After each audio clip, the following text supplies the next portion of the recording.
పల్నాడు జిల్లా దాచేపల్లి పట్టణంలో గొర్రెల మందపై ఓ ప్రైవేటు ట్రావెల్స్ బస్సు దూసుకెళ్లింది. దీంతో సుమారు 150 గొర్రెలు మృతి చెందగా గొర్రెల కాపరి మల్లేష్ కు తీవ్ర గాయాలయ్యాయి. మహబూబ్ నగర్ జిల్లా ధన్వాడ నుండి దాచేపల్లి మండల మాదినపాడుకు గొర్రెల మంద వెళుతూ ఉండగా ఈ ప్రమాదం జరిగింది. ఈ ప్రమాదానికి అతివేగమే కారణమని స్థానికులు తెలిపారు. దీనిపై కేసు నమోదు చేసి దర్యాప్తు చేపట్టారు పోలీసులు.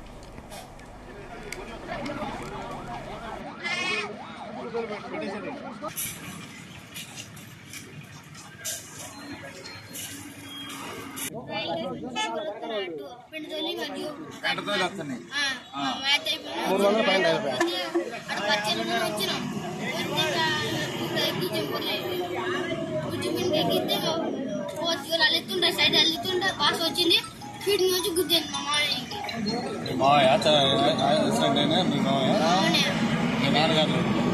నాన్న లేరు. ఎన్ని గొర్రెలు చచ్చిపోయినాయమ్మా? ఎన్ని గొర్రెలు చచ్చిపోయినాయి?